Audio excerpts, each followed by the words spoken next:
a nation. Hebrew kingdom building.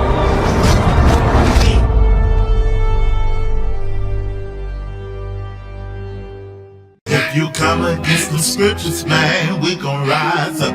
If you come against our heritage, we gon' rise up. It don't matter, anybody get it, man, we gon' rise up, we rise up. If you come against the king, man, we gon' rise up. If you come against our Elohim, we gon' rise up. It don't matter, anybody get it, man, we gon' rise up, we rise up. Rise up and rise up. Deuteronomy chapter 30. And it shall come to pass, when all these things are come upon thee, the blessing and the curse which I have set before thee, and thou shalt call them to mind among all the nations, whither Yahuwah thy Elohim hath driven thee, and shalt return unto Yahuwah thy Elohim, and shalt obey his voice according to all that I command thee this day, thou and thy children, with all thine heart and with all thy soul, that then Yahuwah thy Elohim will turn thy captivity and have compassion upon thee, and will return and gather thee from all the nations whither Yahuwah thy Elohim hath scattered thee. Verse 4. If any of thine be driven out unto the outmost parts of heaven, from thence will Yahuwah thy Elohim gather thee, and from thence will he fetch thee. And Yahuwah thy Elohim will bring thee into the land which thy fathers possessed, and thou shalt possess it, and he will do thee good, and multiply thee above thy fathers. And Yahuwah thy Elohim will circumcise thine heart and the heart of thy seed, to love Yahuwah thy Elohim with all thine heart and with all thy soul, that thou mayest live. And Yahuwah thy Elohim will put all these curses upon thy enemies, and on them that hate thee, which persecute thee. Verse 8. And thou shalt return and obey the voice of Yahuwah, and do all his commandments which I command thee this day. And Yahuwah thy Elohim will make thee plenteous in every work of thy hand, in the fruit of thy body, in the fruit of thy cattle, and in the fruit of thy land for good. For Yahuwah will again rejoice over thee for good, as he rejoiced over thy fathers, if thou shalt hearken unto the voice of Yahuwah thy Elohim, to keep his commandments and his statutes, which are written in this book of the law. And if thou turn unto Yahuwah thy Elohim with all thine heart and with all thy soul, for this commandment which I command thee this day is not hidden from thee, neither is it far off. It is not in heaven, that thou shouldest say, who shall go up for us to heaven, and bring it unto us, that we may hear it and do it. Verse 13. Neither is it beyond the sea, that thou shouldest say, who shall go over the sea for us, and bring it unto us, that we may hear it and do it. But the word is very nigh unto thee, in thy mouth and in thy heart, that thou mayest do it. Verse 15. See, I have set before thee this day life and good, and death and evil, and that I command thee this day to love Yahuwah thy Elohim, to walk in his ways, and to keep his commandments and his statutes, his judgments, that thou mayest live and multiply. And Yahuwah thy Elohim shall bless thee in the land whither thou goest to possess it. But if thine heart turn away, so that thou wilt not hear, but shall be drawn away, and worship other gods, and serve them, I denounce unto you this day, that you shall surely perish, and that you shall not prolong your days upon the land, whether thou passes over Jordan to go to possess it. I'll call heaven and earth to record this day against you, that I have set before you life and death, blessing and cursing. Therefore choose life, that both thou and thy seed may live, that thou mayest love Yahuwah thy Elohim, that thou mayest obey his voice, and that thou mayest cleave unto him. For he is thy life, and the length of thy days, that thou mayest dwell in the land which Yahuwah sware unto thy fathers, to Abraham, to Isaac, and to Jacob, to give them. Hallelujah. To the Most High for the reading of His Word. Go ahead and move forward with the Shema.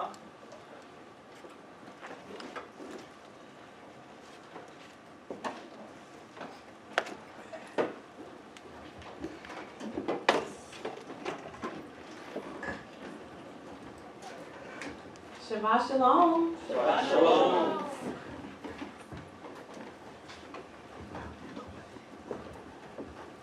How y'all doing today? That's good. It's the Shabbat. Yes.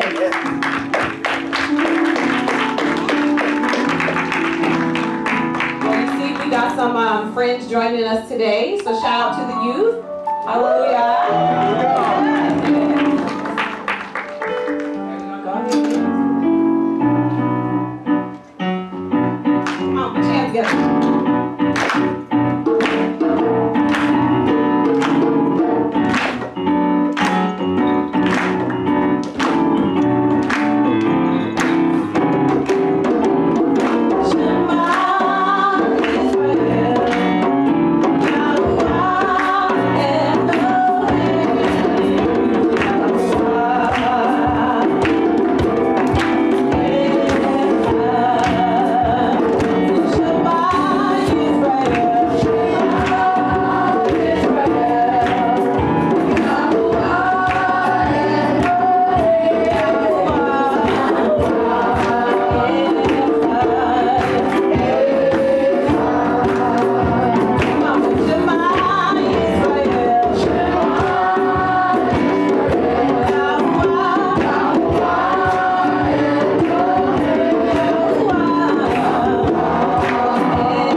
all the time at Rebirth 11. And sometimes we like, well, we're gonna rock with that a couple times. So this is a song that my family and I made up. Very simple, very, very simple. So I'll sing the first round of it, and then y'all will join in. We don't have a name for it yet, so just roll with it.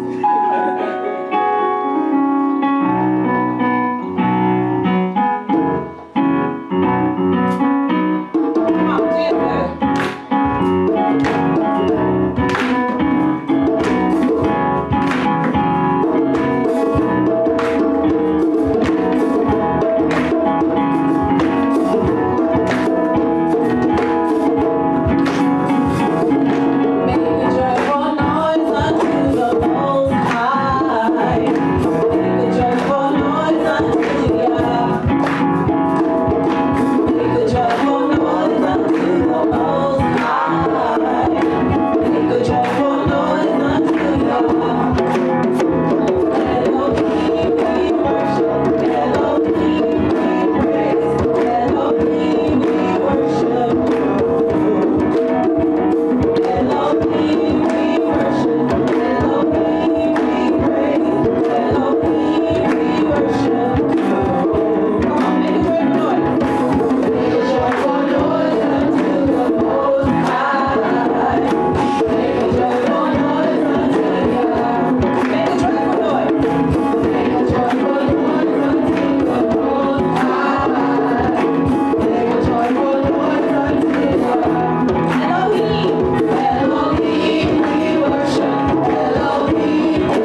like we went in Deuteronomy chapter 30 just a minute ago for the Torah portion. Just the circumcision of our hearts on today. If Most High can just open up our eyes of our heart to get all the grimy things that is not like Him out of us on today, so that we may be able to serve Him better. We may be able to worship Him in spirit and in truth on today. Hallelujah. So we just gonna sing this song. Hallelujah. Hallelujah.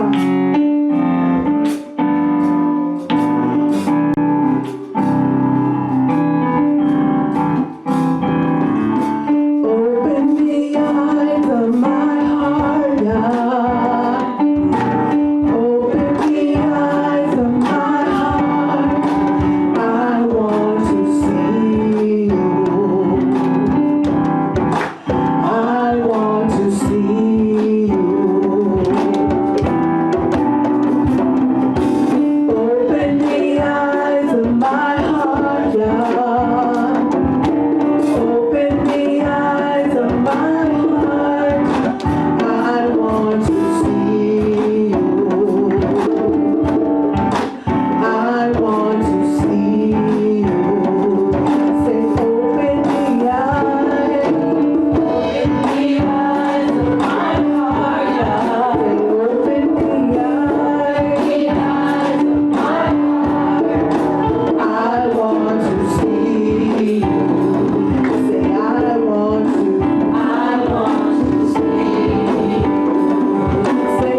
praise, honor, and glory, Father, because we are here yet again. You have allowed us to open our eyes and have the ability to come together to worship you, to go over your glorious word, Father, your precious Torah. Father, we exalt you this morning in the name of your Son, Yahushua HaMashiach. Father, cleanse our minds, our hearts, our spirits, Father. Create in us a clean heart, O Yah, and renew a right spirit within us, so that we may worship you in spirit and in truth. Father, we offer up the fruit of our lips, Father, in praise, in adoration to you, King of kings, God of gods. There is none like you on earth or in heaven, Most High Yah. You are the Most High Yahuwah. So as we come before you corporately, as a family, as a community, Father, we ask that you dwell with us and that you allow your spirit to rest upon us. Inhabit the praises of your people, Most High Yah. So that as we go over the scriptures, Father, that our ancestors wrote under the inspiration of your spirit, Father, that we may have understanding, that you open the eyes of our soul so that we will read the word and we may understand, that we may hear and adhere to it. Most High Yah, we praise you. We thank you for this day and this season. And we pray for our brothers and sisters scattered across the world, that you will send them people after your own heart, who may speak to them and wake them up to the covenant that you made with our ancestors, Father. And that all nations shall come and cleave unto the house of Israel. So that everyone who has a heart for you will not be blotted out of your kingdom, Most High Yah. But that we are supposed to be a light to the nations. And Father, we ask that you flip the switch so that our light may shine brightly and permeate from the depths of our soul into the world. More of you, less of me. As we go over your word, we ask that someone may gain something, that someone will get some understanding that they didn't have before, so that they may walk in a more pure direction towards you.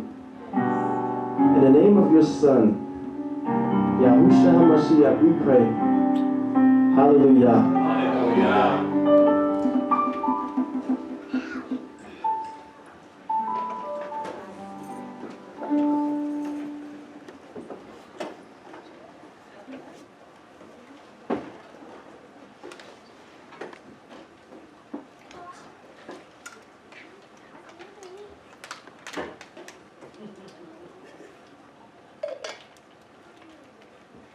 Few quick announcements while everyone's going back to their seats. For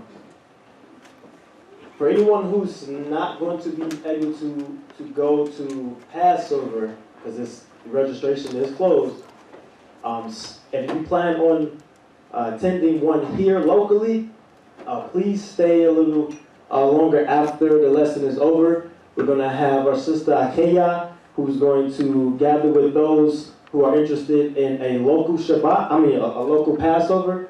So please stay, meet with her so you can get the details, so that the game plan could begin to be developed on the when, the where's, the why's, the how's, and stuff like that. So next Shabbat, the Augusta Assembly, the Moreh Morris, they will be coming here. Hallelujah. Hallelujah. And I believe the new assembly, if they can make it, is supposed to be coming. A new one that's being formulated in Columbia, South Carolina. So they will be in attendance with us next week. All right? Okay, so we're going to wrap this lesson up today. We're going to wrap this up today. Which laws do we keep? And some of these laws we know we're supposed to keep them, but are we keeping them correctly? Some of the things that we're going to go over today, some of our brothers and sisters have used against each other to, sometimes we have people who's a little overzealous and would like to beat people with scriptures out of context and stuff like that. So we're going to go over a couple things. I'll make sure that we know we're supposed to be keeping these laws, statutes, and commandments, but are we keeping them appropriately? Do we understand the full context of what's being conveyed through the text? Hallelujah. All right, so we're going to jump right into this. We all know we're not supposed to commit adultery, right? Correct. All right. I don't think I have to let anyone know there's anything different, right? That still is in effect. We're not supposed to be committing adultery. But what is adultery? There's two types of adultery in the text. Do we know what they are?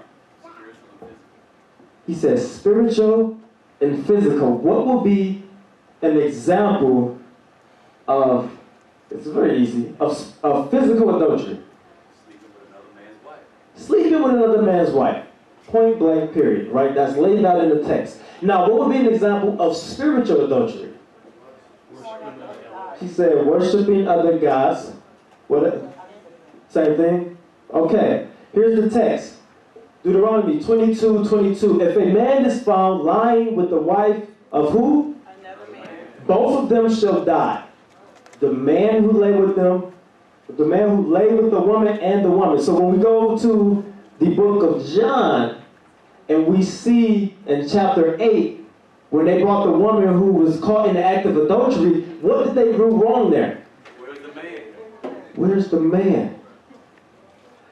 The motive behind what they did was laid out when the text first started. They wanted to trap him. They wanted to test him, right? So one thing they did, they brought the woman. If she was caught in the act, then that means you saw the man as well.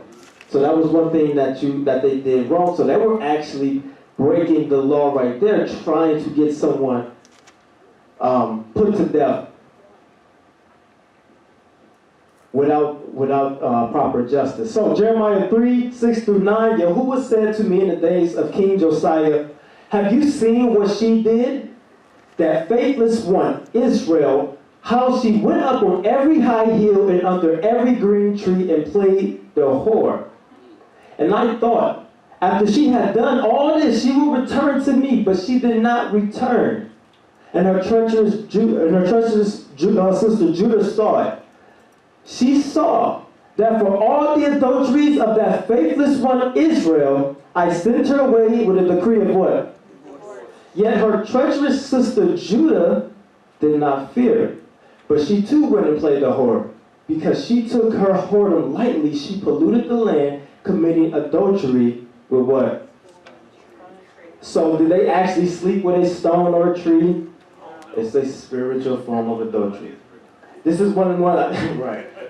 This is one of the ones that's easy. We all know that we're not supposed to commit adultery, spiritual or physical. All right. So we're going to go ahead and go to the next one. Exodus 20:16. Can I have someone loudly read that? You shall not bear false witness. That's right. Say it with your chest. Say it again, brother. You shall not bear false witness against your neighbor. You shall not bear false witness against your neighbor. Leviticus 19:11. Read that for me, brother. You shall not steal. You shall not deal falsely. You shall not lie with one another. Lie to one another. Let me just say this real quick. You kind of stole that from him right there. Oh, I thought he passed it around. See, you just violated that commandment right there. I said my brother, and you just kind of stole the show right there. But no, that's good though. That's good. So, what's the difference between these two right here? Okay, I see blank faces. In the Ten Commandments, what does it mean by thou shalt not bear false witness? You gotta come up, brother. Anybody gonna be able to hear you? Okay, so by the mouth of two or more witnesses, life or death. So when you're bearing false witness against your neighbor, you are testifying at pains of death against a fellow Israel. Okay. So with that being said, is that the same as Leviticus 19:11? Is it? Is it not? The principle is the same, but that may not be a death sentence. See, the brother is right. See, when it says you should not bear false witness, okay. All right, let me give you an example. My brother, I dropped that. Pick it up for me.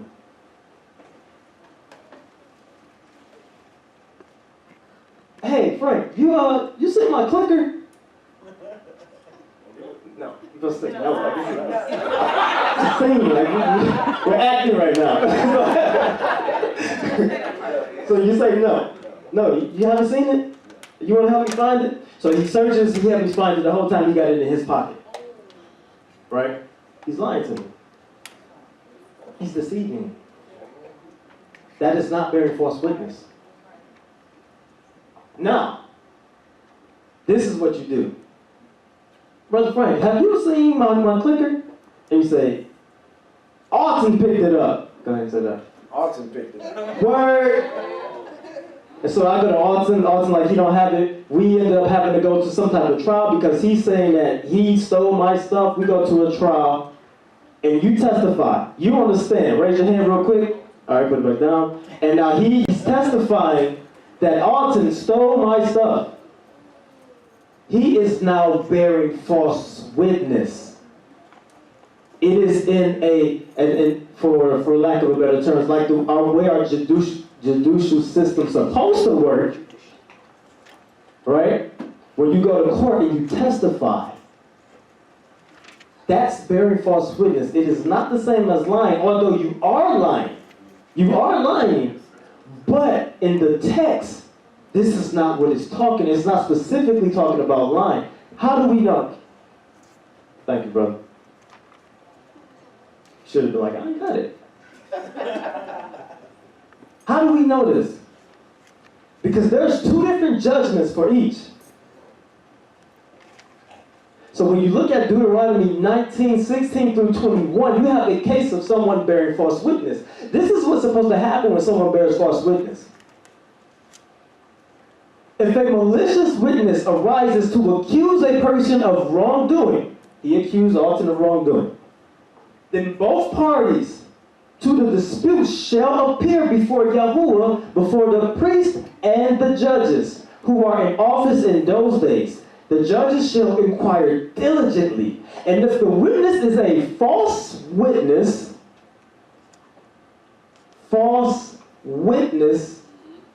and has accused his brother, what? Falsely, then you should do to him as he meant to do to his brother. So, we move on. So you shall purge the evil from your midst, and the rest shall hear and fear, and shall never again commit any such evil among you. You hear the tone in this. He's serious. And never again commit any such evil among you. Your eyes shall not pity, it shall be life for life, eye for eye, tooth for tooth, hand for hand, foot for foot. But then when you go to a case of lying, just strictly lying or deceiving, misleading, Leviticus 6, 2 through 5, if anyone sins and commits a breach of faith against Yahuwah by what? Deceiving his neighbor in a matter of deposit or security or through robbery, or if he has oppressed his neighbor, or what does that next sentence say? Found something lost. You see? You see that, Frank? You see what you did? Found something lost and lied about it, swearing falsely.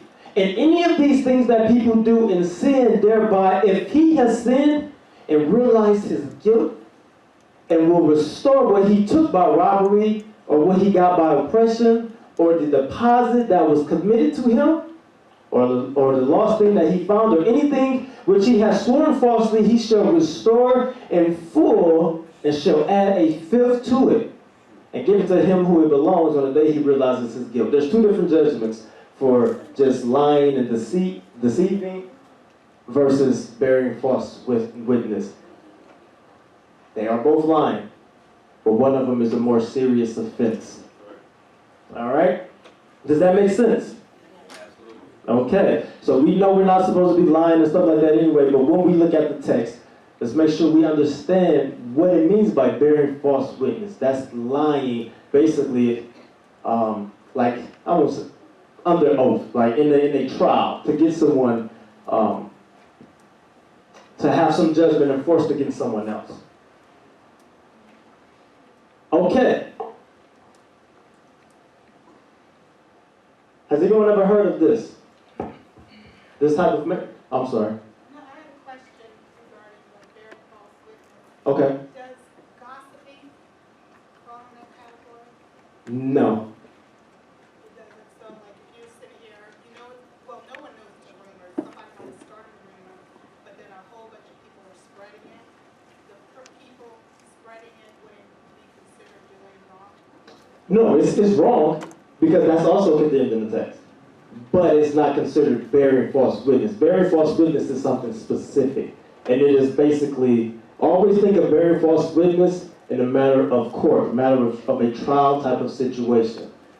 Yes, you're not supposed to slander. I forgot what scripture that is. But that's also in the text as well. You're not supposed to be slandering. You're not supposed to be gossiping. In Proverbs, the Most High says he hates a lying tongue. Right?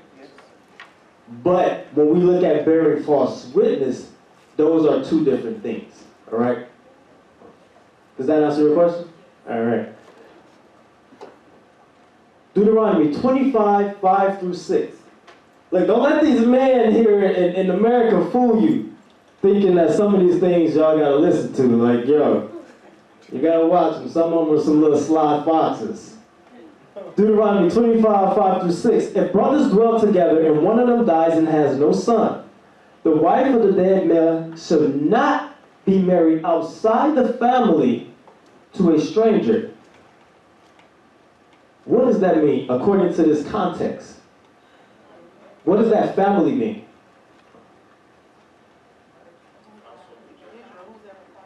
Say it again.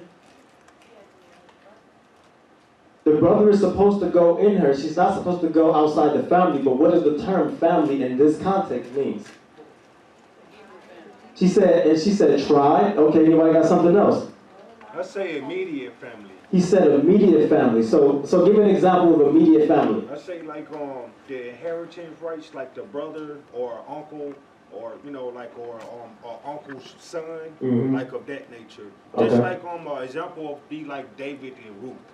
You understand? So he went to him. He was like, look, such and such wife, trying to be married, and he was like, well, I have to go through this man and that man before I can accept it. So that's what I mean. Gotcha. Okay. So she said tribe. He said immediate family. Both of you are right. His is more accurate because when it's talking about family, let's say there's three brothers. There's three brothers, and then a woman is married to one of those three brothers. When they're saying outside the family, she's not supposed to marry anyone else. She's supposed that next brother is supposed to be the one to go in her if she doesn't have children. That's also the stipulation. If he's not married. Oh, yes. But it actually doesn't say that. It actually doesn't say that.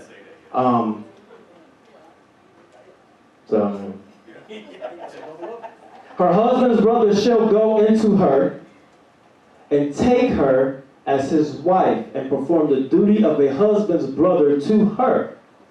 And the first son whom she bears shall succeed to the name of his dead brother, that his name may not be blotted out of Israel. So let me ask y'all this question.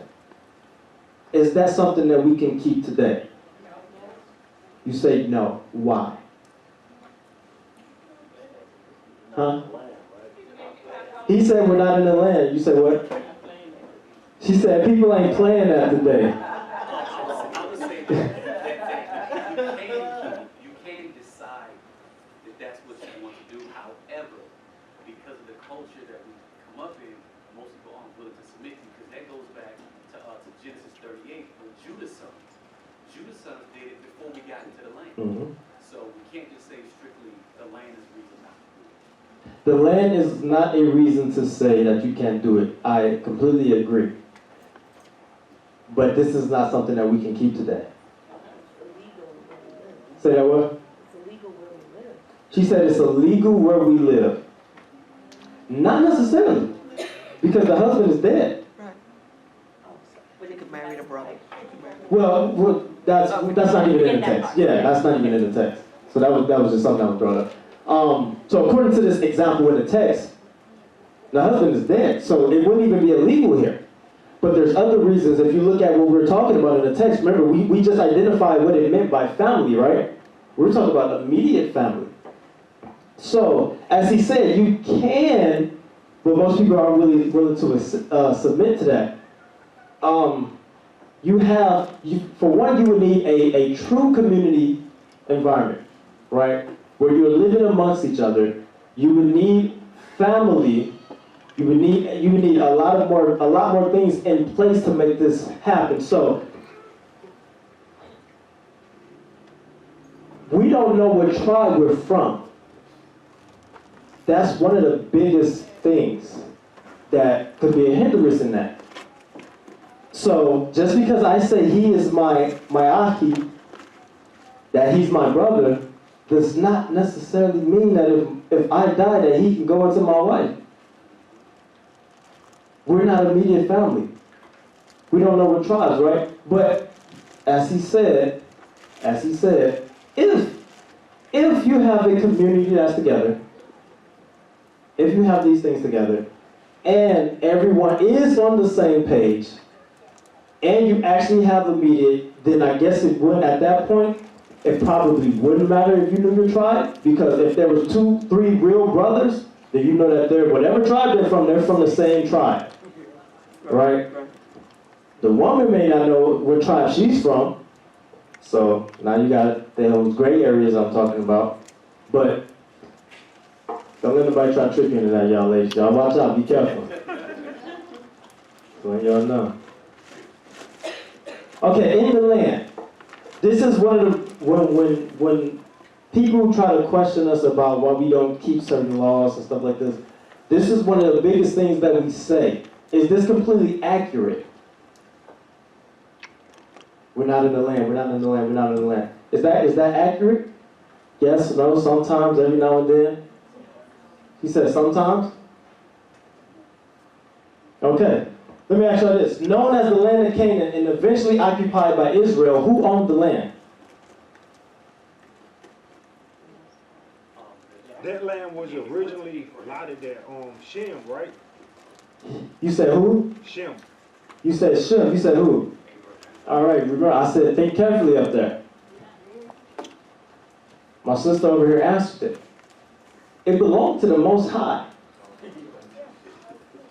I'm not just saying that, it's in the text. I'm not just saying that, it's in the text. Leviticus 25:23. And the land shall not be sold in perpetuity, for the land is whose? Mine. For you are strangers and sojourners with me. 1 Chronicles 29:15. For we are strangers before who? You. Speaking to the Most High. And sojourners as our fathers were. Our days on the earth are like a shadow and there is no abiding. So what did the Canaanites do to the land? It said corrupted, defiled it. What happened to the Canaanites? They got put out. Can you get put out? If you own something, can you get put out of what you own?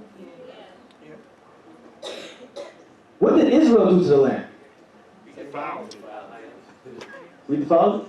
What happened to Israel? Where are we right now? Okay. I'm going somewhere with this. Leviticus 18:24-30. Do not make yourselves unclean, and we're going to get into the whole unclean thing. Do not make yourself unclean by any of these things. The preceding things that they're talking about, it was talking about all of the abominations of the nations that were around them. All the things that the Most High hates. For by all these, the nations I am driving out before you have become what? Unclean. And the land became what? Unclean. So I punished its iniquity and the land did what? vomited out its inhabitants. But you shall keep my statutes and my rules, and do none of these abominations, either the native or the stranger who sojourns among you. For the people of the land who were before you did all of these abominations, so the land became what? Unclean. Lest the land vomit you out when you make it unclean, as I vomit out the nation that was before you. We're going to keep going because we're about to get into this whole unclean concept in the land and out the land.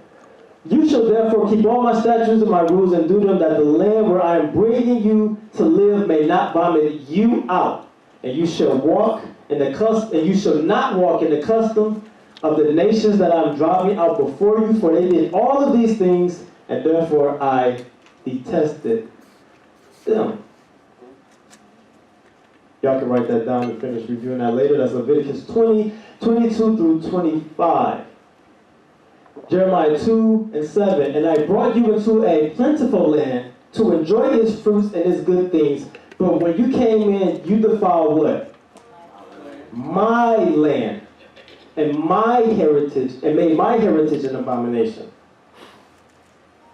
What are some laws that can only be carried out in the land? Somebody said stone.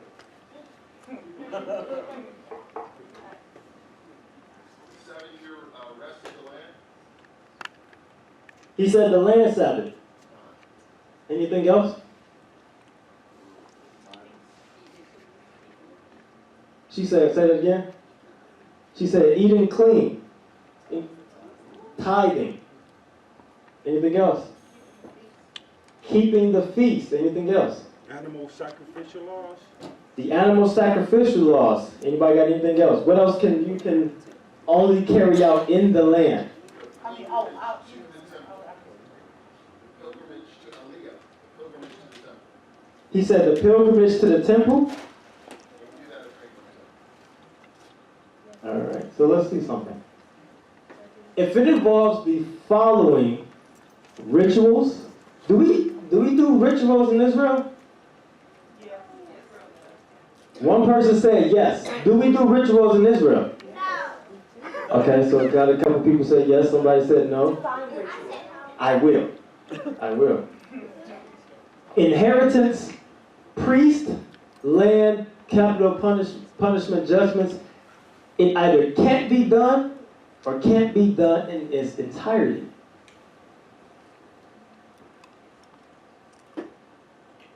So the brother said tithing.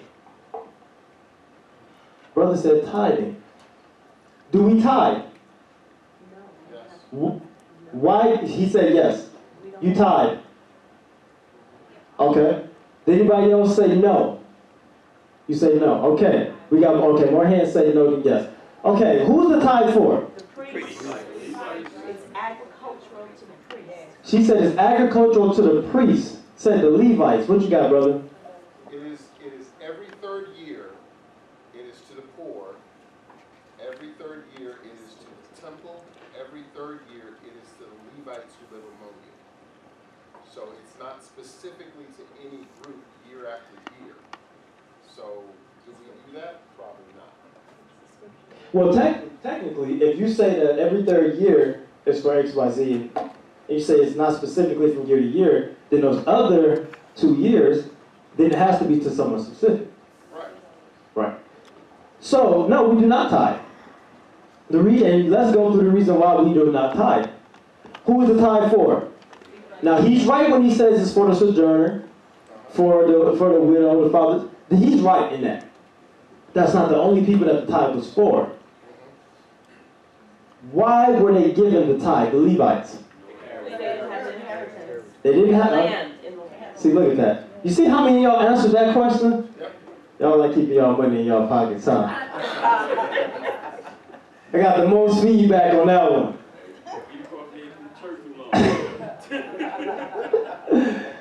Okay, one more time. Why were they given the tithe? They had no inheritance? Okay. It was to provide them with what? Somebody said food? A couple people say food? Say what? She said clothing? Anything else? They also had to make sacrifices themselves before they actually made sacrifice for the people. So they had to have something to sacrifice. Okay. He said they had to make sacrifices for themselves before they made sacrifices for the people. So they had to have something to sacrifice. So you're saying that's where the tithing stuff came into play as well. Who collected the tithe and where was the tithe taken to? Storehouse. Taken to the temple. It was taken to the temple. Who collected it? Who did the people give the tithe to? Okay. So, who in here is a Levitical priest? Make sure I say that.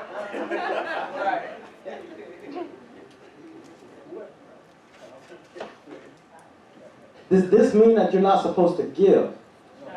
No. But the conditions for biblical tithing is not here. We all know that because most of us, my brother tithe. Most of us don't tithe because the situations for biblical tithing are not in place. Who was the tithe for? The Levites. Why were they given the tithe? They didn't have inheritance. It was provided to them for what? To eat, so that they could survive. Everybody else had land, so they would grow their own food. But the Levites were the Most High's inheritance, so they were not given that land. Numbers 18:21. To the Levites I have given every tithe in Israel for an inheritance, in return for their service that they do, their service in the tent of meeting. For the tithe, Numbers 18:24, for the tithe of the people of Israel, which they present as a contribution to Yahuwah, I have given to the Levites for inheritance. Therefore I have said of them that they shall have no inheritance among the people of Israel. Deuteronomy 14:23. And before Yahuwah your Elohim, in the place that he will choose to make his name dwell there, you shall do what? You shall eat the tithe of your grain, of your wine, of your oil, and of the firstborn of your herd and flock, that you may learn to fear Yahuwah your Elohim always. Deuteronomy 26:12. When you have finished paying all the tithe of your produce in the third year, as my brother said, which is the year of tithing, give it to who?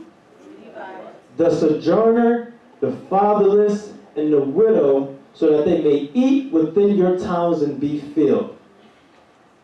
Now, like we said, they had to give these things to the Levites anyway, which would go into the temple. So even though they're saying for the sojourner, fatherless, and widow, it wasn't just for them to go and hand it out to them.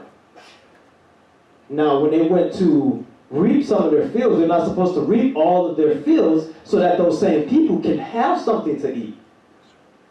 The corners, the edges of the field, they were supposed to leave those for those same people, minus the Levite. But when it comes to the tithe specifically, it still had to go through the proper channels. All right? So no, we do not tithe because all of those conditions are not in place. Does that mean, because a lot of people, I'm starting to realize, is like, well, then we shouldn't give. That's not what he's talking about. This is strictly, the tithe is strictly about the inheritance of the Levites. That belongs to them. Yes, you should still give.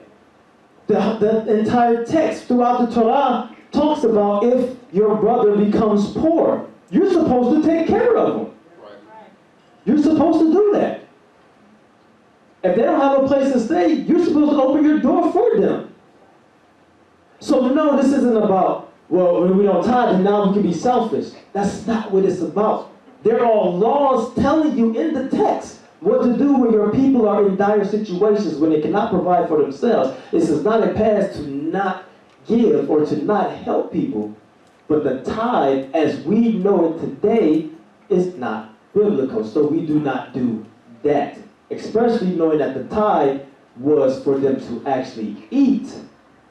It was agriculture. It was for them to actually eat and live off of. And we can't say they don't have money because I think it's in Deuteronomy 14 I think it's that same chapter where it said, well, if the place is too far to bring your tithe, to carry it, then you convert it for money. Then when you get to the location, then you still have to buy what you need to buy so that you can do what? Eat. Right. Right. So it's not about, oh, they didn't have money. Yes, they had money. Money existed at that time, but the tithe was to take care of those who did not have land. It wasn't for them to go shopping. What you got? One of the things that I like to tell people is when you sit under a pastor who is neither a Levite, He's not a Levite. nor is he poor, nor is he the temple, no matter what they call it, the church, the temple, that is equal to taking money directly from the Most High. Because that was set aside to the Most High for these people. Correct. He said the first tenth, not the last tenth, not the middle tenth. Yeah. The first part is set apart to him. And here you have a human being with the gall to stand up there and say, give me what belongs to him. Very insulting. That's correct. Yeah, they are not Levites. They are not priests. They are none of these things, right? So, for anyone who may watch this video later and you happen to be tithing in some institution, that's not biblical. It's not biblical. I'm not saying don't give. Stuff needs to be supported. Like now that we're in this building, we're going to need help keeping the bills paid in here, right? When it comes to these family Shabbats that we're going to have when we're bringing all this food, we're going to need stuff. But we have never, and we will not ever say, hey, tithe, it's time to tithe. No, because it's not accurate, it's not biblical. All right? So, back to this. Rituals. That sounds, what does that sound like? When I say ritual, what comes to your mind?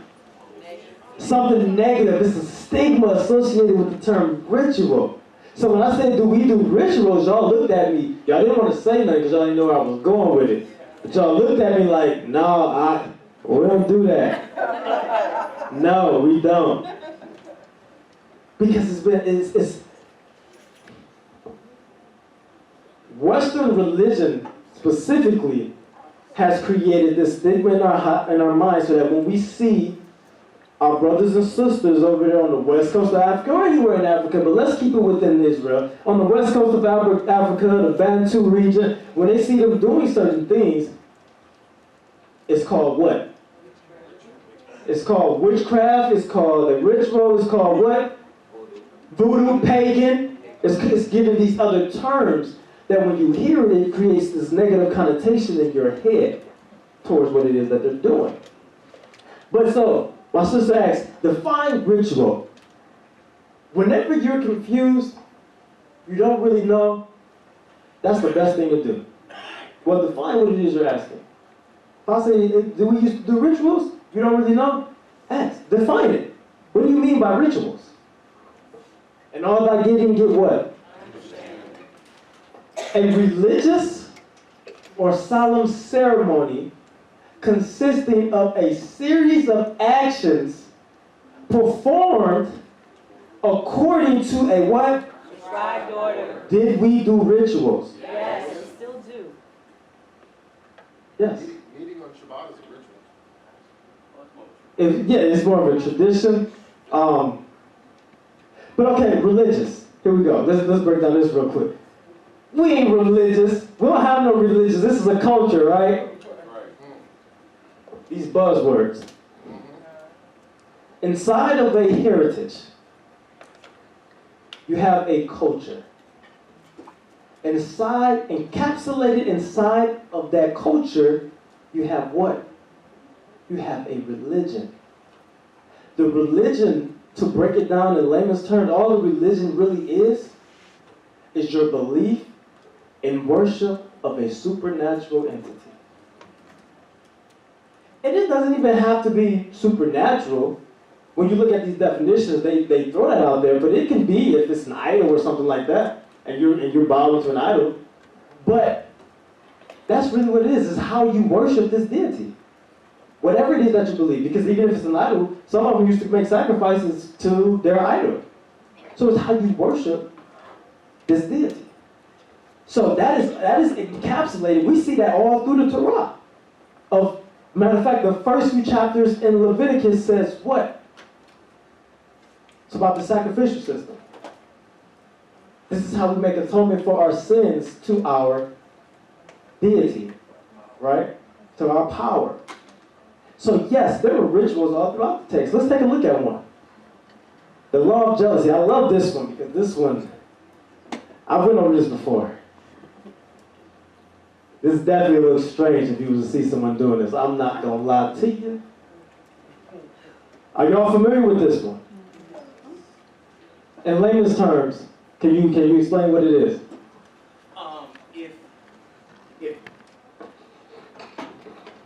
If a husband suspects that his wife has been cheating on him, they would go before the priest and she would drink this potion and declare whether or not she had done it, and if she was to take an oath that her thigh would rot and she would or like just dissolve basically if she was found guilty, and if not, then she was obviously not guilty. She would have a son or have a child. She would have a child. So we're not going to read all of it for the sake of time, but it's Numbers 5, 12 through 24. And it really goes on after that, but this is all I can fit on one slide. So I'm going to start at the red part, verse 16. And the priest shall bring her, keep in mind what the ritual, the definition of a ritual said. Let's go back to that real quick. A religious or solemn ceremony consisting of a series of actions performed according to a prescribed order. And the priest, anytime you hear of a priest, even if it's in another culture, there's always rituals that this priest does for those people. And the priest shall bring her near and set her before Yahuwah. And the priest shall take holy water in an earthenware vessel and take some of the dust off the floor of the tabernacle and put it into the water. And the priest shall set the woman before Yahuwah and unbind her hair and the woman's head and place in her hands the grain offering of remembrance, which is the grain offering of jealousy. And in his hand the priest shall have the water of bitterness that brings the curse. Then the priest shall make her take an oath, saying, if no man has lain with you, and if you have not turned aside to uncleanness, while you were under your husband's authority, be free from this water of bitterness that brings the curse. But if you have gone astray, though you are under your husband's authority, and if you have defiled yourself and some other man other than your husband has lain with you, then let the priest make the woman take the oath of the curse and say to the woman, Yahuwah make you a curse and an oath among your people when Yahuwah makes your thigh fall away and your body swell. May this water that brings the curse pass into your bowels and make your womb swell and your thigh fall away. And the woman shall say amen and amen. And then if you keep reading, it goes on and it continues with the other portions of the ritual. So, well, I mean, it sounds like it, but no, I mean, if you live you're innocent. The Most High will protect you from it if I mean, but you drinking dirty water. Yeah. You are drinking dirty water. Or you get stoned. Or you die. Yeah. What you got? I've heard it said, and I don't know if you've heard this, David, when he said his loins rot away, that's actually referring to venereal disease. Have you heard that? I have not heard that. Has anyone else heard that? He said, David said that his loins rot away, that refers to venereal disease. I have not heard that. Has anyone else heard that? So that's what this reminds me of when it says her thigh wasted. Okay, now I haven't heard of that. But so, here's one ritual. There's one ritual. But what did I say? These rituals can only be done where? In the land. Because what comes along with these rituals are the priests. They come along with these rituals. So these, when you're looking through the text and you're examining what you should and should not do, when you see a ritual, because the priests are associated with that ritual, this is not something I can't do. I can't do this. Okay? Here's another ritual. Aaron shall offer the bull as a sin offering for himself and shall make atonement for himself and for his house. Then he shall take two goats and set them before Yahuwah at the entrance of the tent of meeting. And Aaron should cast lots over the two goats, one lot for Yahuwah, the other lot for Azazel. And Aaron shall present the goat on the lot on which the lot fell for Yahuwah, and use it as a sin offering. But the goat which the lot fell for Azazel shall be presented alive before Yahuwah to make atonement over it, that they may be sent away into the wilderness with Azazel. Has anyone ever heard of Azazel? Yes. He said he threw his hand up so quick. That's my man's right there. How many of y'all heard of Azazel? Very, very interesting character. Very interesting character. Y'all should look that up when y'all get a chance. Okay. I have the Hebrew here because I just wanted to point something out. It says, when you come into the land, we know that sometimes the English translations don't always do the best job of translating the text. Yes, I am an advocate of learning Hebrew. Does that mean you won't make it to the kingdom? No, it does not. But it does help you better understand the culture specifically. And you can translate stuff yourself and figure out and determine what it says. It says Leviticus 19, 23 through 25, when you come into the land, now it says in English, the land. Is that any land? Is that America? No. Are we sure? How can we confirm that? When you come into America, when you come into the land, and you plant any kind of tree for food, then you shall regard this fruit as forbidden. 3 years it shall be forbidden to you. So who has a farm here? You grow. You say what? It's haaretz, the word in red. Yes, I didn't get there yet, but yes, you are correct. She said it's that last word in red. Is anyone who's been learning Hebrew, can you read that word? She just said it. Say it again. Haaretz. Haaretz. And what does that mean? It's a definite article. She said it's a definite article. What's the definite article? Ha, which means the, so it's the land, not a land. It means the land, not a land. So, that's why I put that up there. Because we've been learning about the definite articles and what that means, right? So, ha, definite article, the, aretz, land.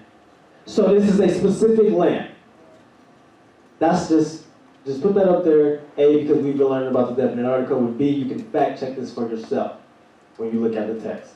So when you come into the land and plant any kind of food or any kind of tree for food, then you should regard its fruit as forbidden. 3 years it shall be forbidden to you, it must not be eaten. And in the 4th year, all of its fruit shall be holy, an offering of praise to Yahuwah. But in the 5th year, you may eat of its fruit to increase its yield for you. I am Yahuwah Elohim. So, anyone in here has a farm or they grow food? Okay, you got a farm? You grow food? He said, not really. Okay. You do. Anybody else? So does anyone who grow food in here let their land rest? You do. Why? Because you don't want to use all the nutrients in the land, and it was scripturally sound, and I know it said the land, and I didn't know if that should apply. But it's a healthy thing to do. You're absolutely 100% correct. It is a healthy thing to do. When we went over that lesson, form over function, or function over form, we talked about this. It is absolutely a healthy thing to do for your land. But if you are not in the land, this is why we have Hebrew farmers who do not allow their land to rest, because this does not apply to here. This applies to that land that the Most High owns over halfway across the world. It does not apply to this specific land. So if you were to have a farm, so it's good that you do that, right? It is very healthy for your soil. But it's not pertaining to us here. So that's why you have things like the Dust Bowl that happen here, because people don't. Because you don't let the land rest. That is correct, yeah. Israel, you know what they do on the 7th year instead of letting the land rest for the 50th year? They they lease it out to people who are not Israeli so that they can farm the land. They got a loophole. Yeah, They found a loophole.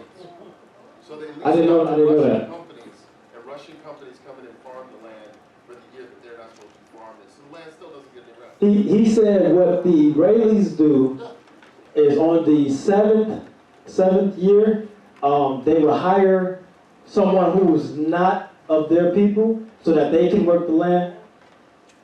So that They're not really hiring them, they're leasing it out. they said they're leasing them out. So they're trying to use a loophole. So yes, the land is not resting. Right. But yes, so if you have a farm here, you grow food here, you do not have to let your land rest, because this commandment and these other commandments that talk about the Sabbath rest for the land is specifically for that land over there. All right? Make sense? I don't think I need to go over there again. Clean and unclean. You are to distinguish between the holy and the common, and between the unclean and the clean. Biblically speaking, what are some things that would make you unclean? Touching a dead body. You said what? He said periods. He just went straight for the no holds bars. Periods. No sentence. Let's go. You said what? Touching a dead body. Touching a dead body. Cannibalism? He said cannibalism. She said having a child. Said what? She said some diseases. A nocturnal emission. Eating swine. Eating swine. He said discharge. All good answers. He said drinking blood. Pigs. Good job, Zion. Good job. Pigs.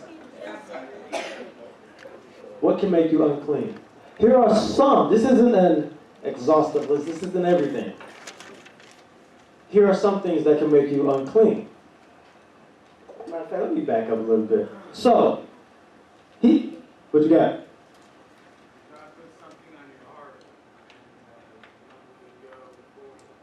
He said if y'all put something on your heart and you doesn't go for that. Let me ask y'all this. When it comes to unclean, let's see how much we know these laws. What is the amount of time for a period or menstrual? 7 days, okay. What is the time for touching a dead body? I heard to the evening, one day, I heard 12 hours. A week, what's a week? 7 days, okay. Yes, it's 7 days. It's 7 days. What about a nocturnal emission? Till evening.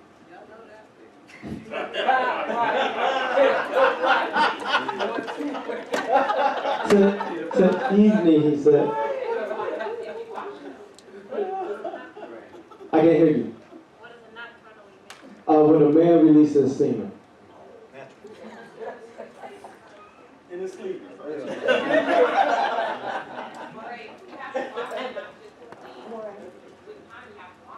Yes, you do. All of these you have to wash. That's correct. All of these you have to wash. You would never not be clean again if you don't wash. That's actually a ritual in itself, to wash yourself by evening, then you're clean. It's not as in-depth as the other one, but still a little ritualistic. I just answered that. You're just trying to laugh again, huh? Okay, ask your dad later. When you're 18. Okay, so here we go. Here goes some of these. I put a little initials and stuff like that. So leprosy is TBD. To be determined. Your leprosy can last for a long time. If you're healed of leprosy, then there's, you have to go to the priest, do whatever the ritual is, so that they can pronounce you clean or unclean. Emission of semen, UE, until evening. Menstrual, 7 days. Touching the carcass of a dead animal, until evening. Touching a dead body, 7 days. Eating prohibited foods, until evening. Going into a tent where someone died, 7 days. Touching something touched by an unclean person, until evening. Childbirth, 40 days for who? 80 days for who? Anybody discharged that is unnatural, as she said, as diseases and stuff like that, and carrying the ashes of the red heifer, and like I say, it goes on. But so, what you got? Kind of silly, but I really want to know. Okay. A runny nose. No. That's unnatural. Yes, but there's nothing in the text or in the Near Eastern literature that would say that that's something that they were referring to. So, it's actually not a bad question. It is a discharge, but there's nothing within the Hebrew, within the text, or within the Near Eastern culture that says that. A lot of those other ones were like infection. Yes, Blood. correct, Blood. correct. So if you had something wrong with you and you bled out of places you're not supposed to bleed from, like let's say you had an intestinal issue, and you bleeding from your bowels. Yeah, we got kids, so I'll try not to make them laugh and distract everybody. But if you have some discharge, then you are unclean. If there's some type of sickness, an infection that you're discharging from certain areas of your body, you are unclean. No. Actually, yes and no, but we're going to get to that. That's my whole purpose of going into this. So, where were the unclean people supposed to go? Outside the camp. Outside the camp. What do y'all think that looks like?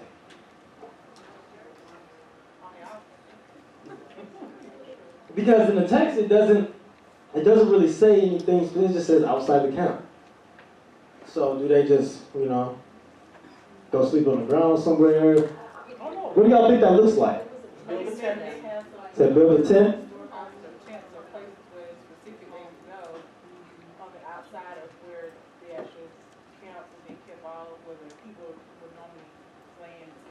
Okay, say that again.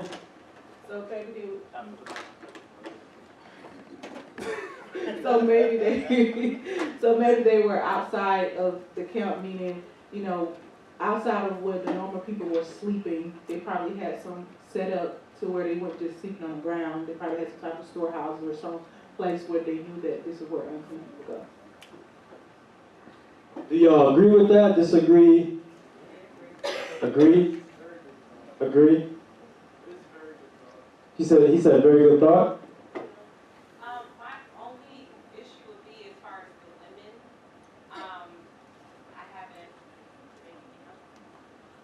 been able to confirm that they're left outside.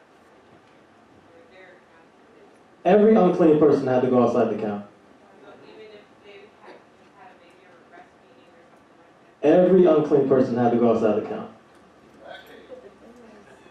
Every unclean person had to go outside the camp, without exception. Because if you are unclean, think about it. Let's look at it from a spiritual concept, right? Sin is a form of what? Uncleanness. If you are hanging around someone who lives a sinful lifestyle, do you think that it could potentially rub off on you? Bad company corrupts good character. That's in the text, right? So if you, from a spiritual standpoint, if you're hanging around someone who is sinful, unclean, then that same type of sins can eventually rub off on you if you stay around them long enough. take it back to what this is. So if he's saying the reason I'm about to get ahead of myself. We're gonna keep going. We're gonna address that.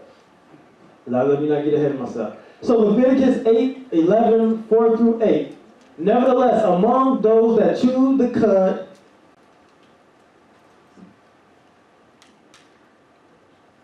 wrong slide. Where the unclean people are supposed to go.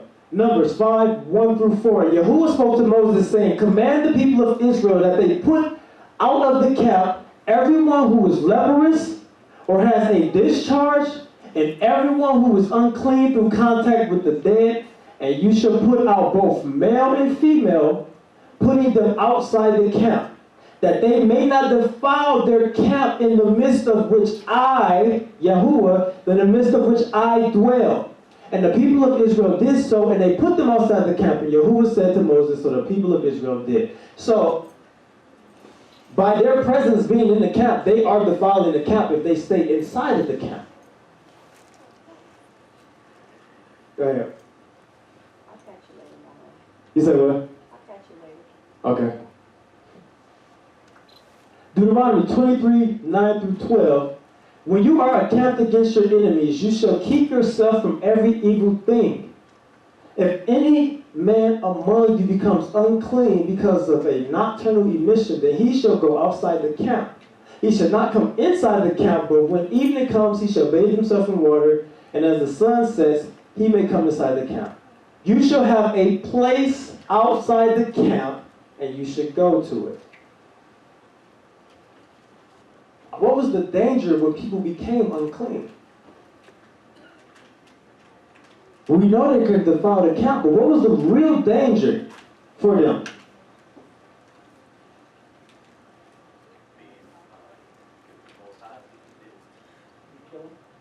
Who? You will drop dead. Leviticus 15. Thus you shall keep the people of Israel separate from their uncleanness, lest they die in their uncleanness by defiling my tabernacle that is in their midst. So you can't walk around unclean in that area where their tabernacle was, knowing that you could potentially die if you go up in there.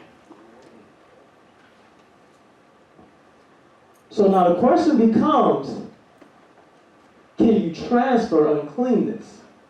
That's where it really happens, because if it's just a woman who has a cycle and she is unclean, then why should she have to go out if she cannot transfer her uncleanness to another person? Your hands right? Yeah, I have a question. So when Eli's sons, who were, in charge of the tabernacle, is that because they were with prostitutes and doing whatever they want? Were they considered, well, of course they eventually they died. Mm-hmm. Is that considered unclean as well? Do you recall what they did? If they were seen with prostitutes, like outside of it. So hold that thought. We're going to get to that. Moreh, could we maybe at a future date do more study on what the setup of the camp was, and Mm-hmm. what it looked like, and what was considered outside the camp? Because we know that the Most High dwelled.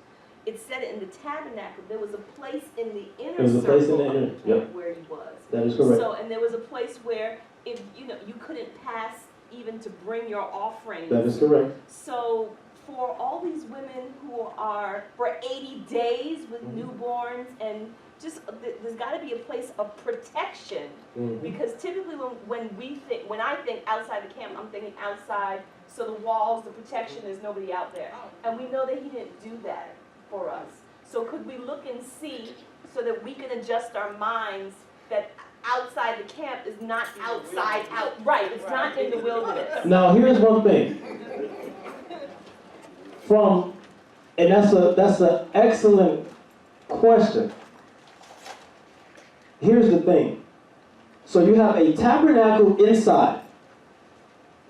However the camp is set up, you have a tabernacle in the middle. Every time they didn't have a wall. They didn't always have a wall. The wall didn't always exist. there's nothing in the text that says that there was no one to protect them. It says outside the camp. I've heard this argument before. It seems as though we're looking at it from the standpoint, I mean, it's very good, but once again, there's no one saying that, okay, if the tabernacle is here, if you go into this third area, you will die. If you're within the midst of everyone else, you can transfer your uncleanness. That's what we're about to get into. You can transfer your uncleanness. So you can't be in the midst of everyone else. Whether or not our how we feel about it it really doesn't matter, because if cleanness can transfer, you can't be in the midst of everyone else. So there had to be a place, whether you have a tabernacle and you have a little radius. Now, I'm not saying this is what it looked like, I'm just giving an example. When you had a radius, there had to be somewhere to where the people had to go. And I have looked into this. And there's no conclusive explanation on what it looks like, other than there was a place that they had to go. But the text does not say that they were unprotected, that there were no men who were supposed to be there, because guess what? When the men were unclean, they had to go there as well. So there's nothing said that there was no one to keep watch, that there was no one to keep guard. They just said that this is where the unclean people had to go. But there were always people, men and women, who was always going to be unclean. So they were not going to be at these places necessarily alone. But once again, we don't know what this place looks like. I have researched this because I was very curious of what it looks like. Because sometimes when someone does something that they're not supposed to do, they say place them outside the camp. What does that look like? In that situation, it's a punishment. So is it the same thing? I don't believe it is, but I can't teach that it is or isn't, because I haven't found enough substantial evidence to say that it is or isn't. However, we do know from the text, from what the text tells us about uncleanness, that they could not be in the midst of everyone else. So they had to be separated, man and woman, because then you would get everyone else unclean. And it wasn't just you sit on something that someone sit on, it was transferable. If you touch them, if you sit on something that they sat on, and even if your discharge didn't get on it, so you had to be separated. There was no other way for the camp to stay clean. It wasn't, you had to touch their blood, or you had to touch the dead body that they, no. You touched them and they became unclean. So you had to. And I know we can, and I'm not saying that you're getting emotional, but I know we can get into a state of emotion where it's like, this doesn't seem right. It doesn't sound like this is something the Most High would do.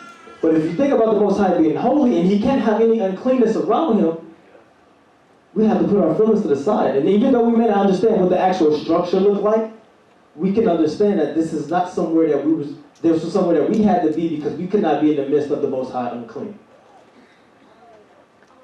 So say like somebody is unclean and they're watching unclean, they like do something that makes them unclean again. The text doesn't say. He said, what if someone is unclean and they do something that makes them unclean again? Now, I guess the text doesn't give that specific example. I guess if you want to, in a implicit way, say, well, if the person is unclean from an emission, but if they end up touching the dead body, then you will be unclean for 7 days from that time you touch the dead body. So I guess you look at it from that perspective. But the text does not give a specific example, but I think that makes sense.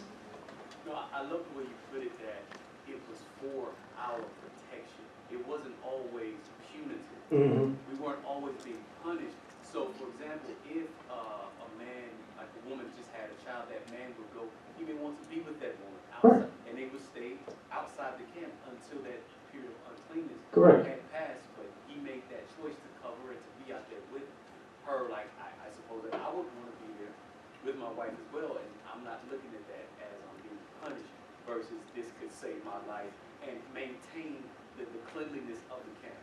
That's an excellent point. I'm glad you brought that up, because yes, it doesn't say that a man cannot go with the woman either. Because there are situations, and I have a scripture in here, where you can make yourself unclean for someone else. Priests could even make Levites could even make themselves unclean for certain people, for immediate family and stuff like that. So once again, it doesn't, there's things that it does not say when it talks about outside the camp for uncleanness. So let's not let our minds go to a place where that just it doesn't feel right, because there's so much more being left out of the scenario.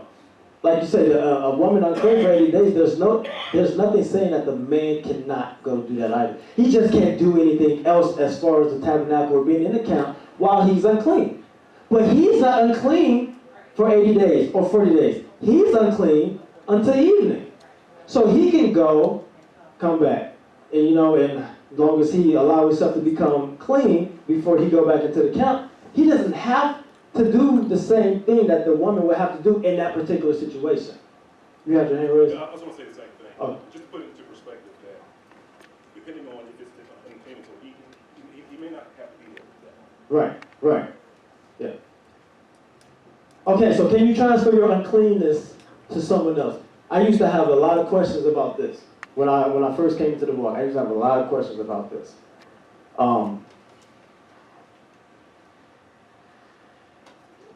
Haggai 2:10-14. On the 24th day of the 9th month, in the 2nd year of Darius, the word of Yahuwah came to Haggai the prophet. Thus says Yahuwah of hosts, ask the priest about the law. If someone carries holy meat in the fold of his garment and touches his fold, bread or stew or wine or oil or any kind of food, does it become holy? So if he's carrying holy food and it touches something else, does the thing that touches it become holy? They answered and said, the priest answered and said, no. Then Haggai said, if someone who is unclean by contact with a dead body touches any of these things, does it become unclean? The priest answered and said, it does become unclean. Then Haggai answered and said, so is it with the people and with this nation before me, declares Yahuwah, and so with every work of their hands and what they offer, there is unclean. So, if someone who is unclean, just to make sure we drive this point home, if someone who is unclean touches something that is unclean, that item becomes unclean. And if you touch that item, you become unclean, and so forth and so on. It is transferable. So I asked all of that to get to this point. Can we keep the unclean laws in this land? Says some of them. He said never. Do y'all know if y'all are clean or unclean right now? When you go to work, do you know if you're clean or unclean? Most likely unclean. You say what?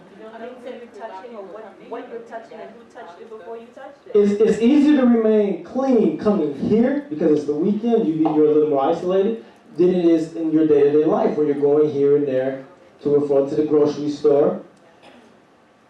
We live in a place that is unclean. That is, we don't have the autonomy. We don't have the regulation over whether or not people can do whatever they want to do when they're unclean. We got people who walk around free bleeding because they're trying to prove a point. Free bleeding. That's okay.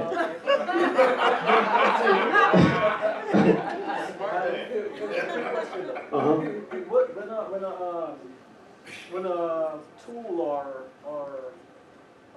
vessel becomes unclean, I'm not talking about like a human body or anything. When something that you use, if it becomes unclean, was there something that you have to do to make that particular item clean again? Depends on the item. Some of them you have to break. You have to break and get rid of it. It's done.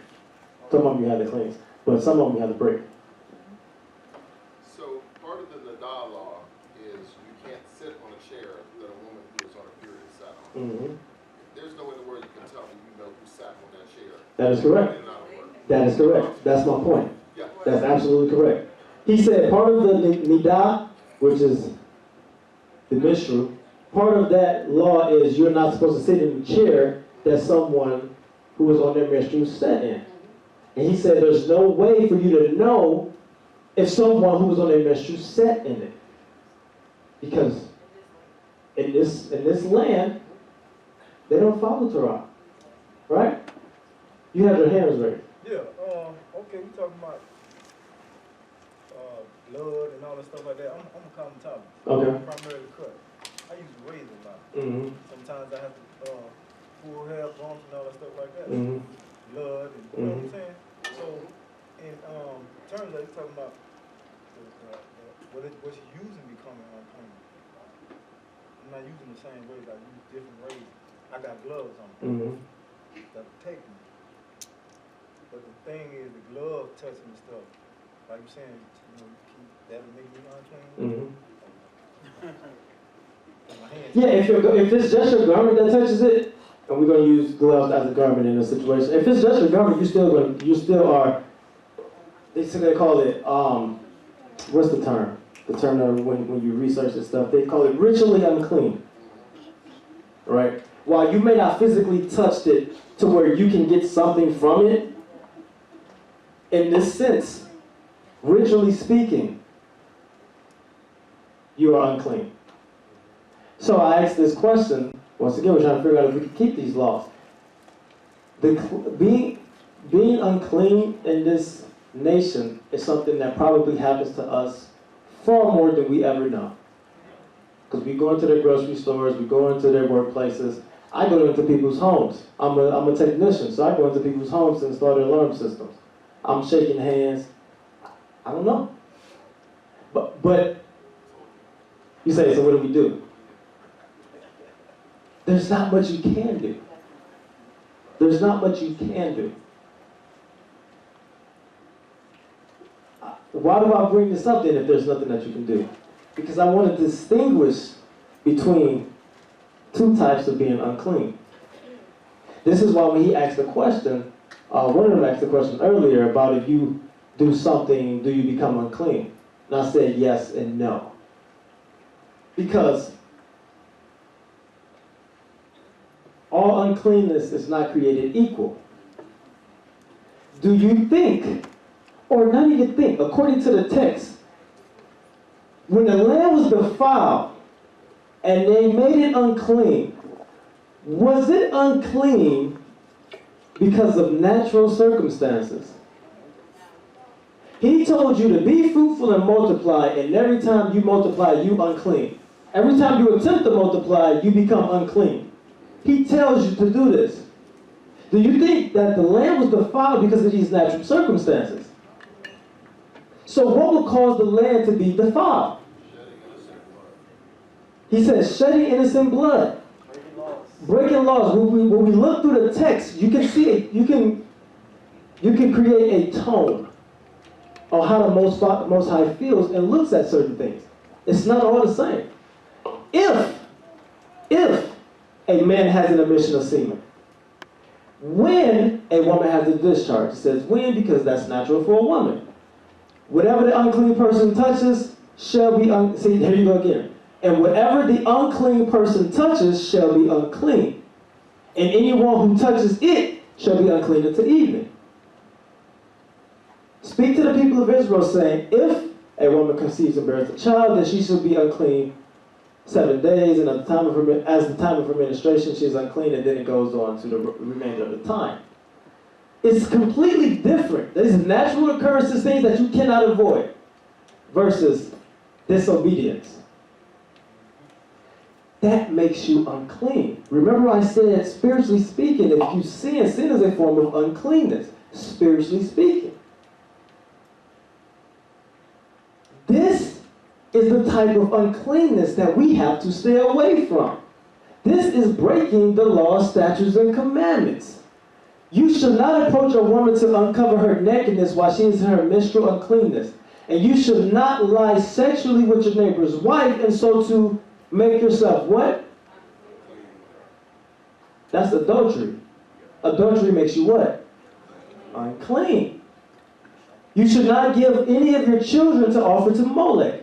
So to profane the name of your God, I am Yahuwah. You should not lie with a male as with a woman is an abomination. And you should not lie with any animal and so make yourself what? Do not make yourselves what? By any of these things. For by all these, the nations I'm driving out before you have become unclean. And I'm just going to read this last part in the blue. This is Leviticus 18, 19 through 30. Never to make yourselves unclean by these things. So while it's not weighted the same. While it is natural uncleanness that we will all encounter, especially here, that we can't do much about. All praises to the Most High for Yahushua HaMashiach, right? But there are uncleanness, things that brings upon uncleanness that you can avoid. You cannot sleep with somebody else's wife. You cannot, what else you got? Lie with an animal. Please. Don't come back if you decide to do that. But that's a little on the weird side. But no, but seriously speaking, the land was made unclean because of their sins, not because of the other matters of uncleanness. So while we cannot avoid becoming unclean in this nation, and a lot of the times we won't even know when we're unclean. Continue to live your life for the Most High, knowing that there's some things you just can't avoid. Some things you can. And deliberately sinning is one of them. Behold, the princes of Israel and you, everyone according to his power, have been bent on shedding blood. Father and mother are treated with contempt in you. The sojourners suffer extortion in your midst. The fatherless and widow are wronged in you. You have despised my holy things and profaned my Sabbaths. All of these things are sins. There are men in you who slander to shed blood. And you men uncover their father's nakedness. And you, they violate women who are unclean in their menstrual impurity. One commits abominations with his neighbor's wife. Another lewdly defiles his daughter-in-law. Another in you violates his sister. Just goes on and on and on and on. And he said, I will consume your what? This is the type of stuff we have to stay away from. The other sin, the other uncleanness. So, does that mean that you can eat swine? No. Why? Because what? He said because there's a law against it. He's literally telling you, do not do this. Not if, there's some sentences that says if, but he's specifically saying, do not eat this. This is unclean to you. So it does not give you a pass. Ezekiel 36:17, the Son of Man, when the house of Israel lived in their own land, they defiled it by the way, they defiled it what? By the way of their deeds. Their ways before me was like what? Their deeds, their actions defiled the land. And it was like that. It was like uncleanness. Last one. I'm going to read the red. Learn to do as they did. They served idols. When they became a snare to them, they sacrificed their sons and their daughters to the demons, and poured out innocent blood, and the blood of their sons and daughters, whom sacrificed to the idols of Canaan, they became unclean by their acts. So last thing on uncleanness. Sin causes you to be unclean. Disobedience to the Torah will cause you to be unclean.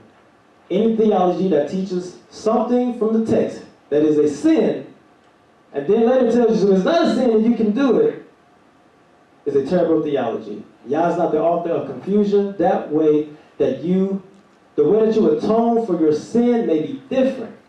That's the thing. The way you may atone for your sin is different, but the sin is still a sin. All right. Do we have any questions about uncleanness before we move on?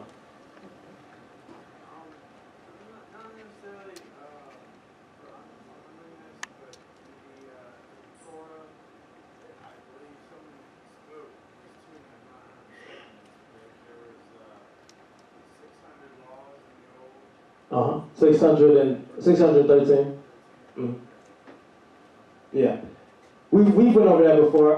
I don't subscribe to 613 laws because if you repeat something to me, you're saying the same thing over. It's not a different law. A lot of the laws are repeated, and I think it was maybe the first lesson that we did on this. And when you go into Deuteronomy, Moshe is giving them a full-scale recap of everything that happened, and he goes literally back into the 10 Commandments. It's the same commandments that was given at Sinai. And then he goes on. Deuteronomy is a recap of the laws. This is why a lot of them are repeated in Deuteronomy. So I do not subscribe to that. I am familiar with that. Yeah, that's what a lot of people say, 613 laws, but it's not as many. When we look at how many laws that we're actually responsible to keep here in this land, it's not a lot. It's not that many laws that we're supposed to keep here in this land. It's exaggerated. In the land over there will be more, but it still would not equate to each person having to keep 613. And if you break it down numerically, I don't subscribe to 613 laws because they're saying the same thing a lot of the times. Does that answer? That make sense? All right. Okay. I don't think we need to spend much time on this. Are we supposed to eat blood? No. All right. That's the law that we still can keep, right? I hope you're not eating scabs. Man, you eating scabs? Let's make sure we're not eating scabs, y'all. Let's make sure we're not doing that. So yeah, I don't need to stay on this. We are not to eat blood. Good. So we're all on the same page there. So what about them rare steaks that people like to eat? Can y'all eat that? No. Okay. We're all on the same page there, right? If we go out to eat, and I see you get one of them mid boys, and I look at you like, don't look at me like something wrong with me. No, something wrong with you. What you got, brother? So don't tell me you eat rare steaks. Are you good? I had something for breakfast this morning. I'm sorry. When he said don't eat blood, was he not talking about the practice, like with the children of Israel when they prayed for meat, and the quail came and they were popping the heads off and sucking them out? Was he not talking about a religious practice as opposed to you cook a steak and there's a little bit of, because it's really not blood, it's really interstitial fluid. So let me ask you this. Do you eat food that has a little bit of swine in it? No, under no circumstances. Would you eat a burger that has a little bit of blood in it? Yes. Why? Here's why. Because when the Passover was given originally, what did they say? Cook it in haste, eat it in haste. Do you really think they had time to turn it upside down or soak it in salt water? I do. And draw the blood up? I don't think they I did. do. Because that's against the essence of the Most High. Now, cooking in haste does not mean don't cook your food all the way. It doesn't mean that. That's why the bread was unleavened, right? That is why the bread is unleavened. They're not eating no blood. Yes, now, going back to what you said, that is a practice of the nations around them was eating blood. Like when you get to Acts 15 and they go through the Jerusalem Council and they talk about what they shouldn't eat. Yes, they mentioned blood. All of those things actually are practices that the nations around them would do, but you are not supposed to consume blood. Just like if you were to get touched by blood, would you become unclean? So if you have a burger that just has a little bit of blood in there, then what are you now? And now you're doing something that he specifically told you not to do. And that's something that you can avoid. It's not something that's accidental, that you didn't know. I mean, unless you asked for a well done and they gave you a rare, I think you would know it's rare. But if you bite it and you're like, oh, it's like, no, you not, bro. We got vampires. But no, if a little blood can make you unclean, then if you eat a little blood, you're breaking that commandment. So the reason why I said that is because when you look at the tradition of kosher now, not practiced. When they put an animal to death and threw it up on an altar, we can debate as to how long they cooked it or whether it was well done or rare. I don't know if anybody here has actually cooked an entire animal. But when you throw like a whole lamb or an entire goat up on something, you be cooking the living daylights out of that thing to get it rare down on the inside. Really. It takes a considerable amount of time. Not saying that they didn't do that, but it's not as simple as, you know, you throw a fillet of steak inside the oven and cook it until it's like lamb. You know. What you got? I was just going to say, specifically, Pastor, correct me if I'm wrong, but that's why the men had certain time frames to go out to pick out the lamb and all this to be able to slaughter it properly, to do so before they even had time to cook it. So it was time frames for them. Right. So they make sure it was done. It wasn't just grab a lamb, kill it, and cook it, and let's go. There was still a procedure to follow. You had your hand raised? Yeah, I wanted to get back. One of the laws about Passover is not to eat of it raw or sodden with water. Hallelujah. So I just wanted to throw that out there. Right, right. Iron sharpen iron. Okay, so we don't eat blood. Mixed garments.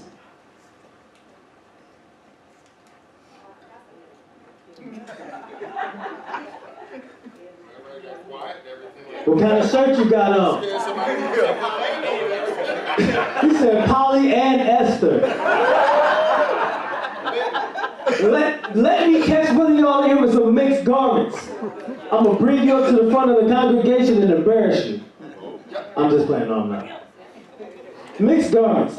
Can we wear mixed garments here? Is this a law that we keep and we don't keep? What you got? Okay. Does it mean that one piece of, so if I have on a blouse, Mm-hmm. that needs to be 100% of one fabric, or can I have on a silk scarf and a cotton blouse?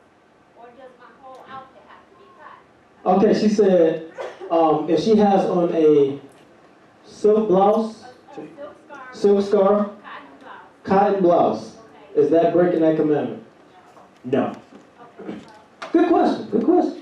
A very practical question, you know. How do you walk this stuff out? No, that is not breaking it.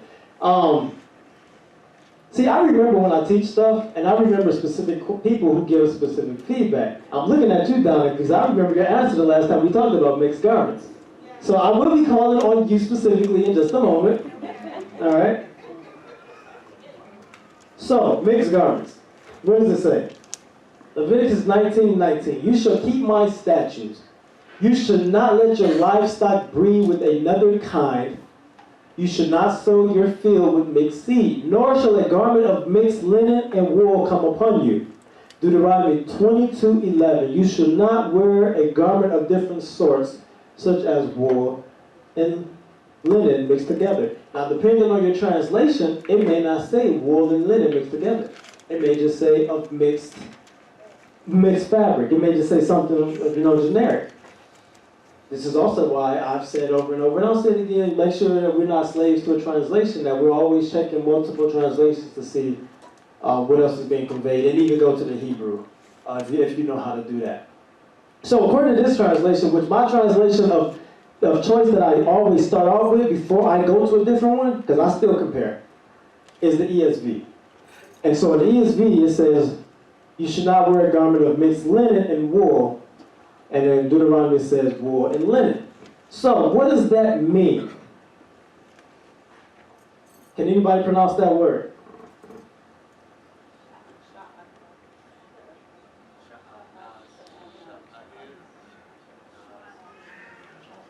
So somebody want to give a shot at it? Sha'atnes. Good job. Good job. Sha'atnes. Sha'atnes.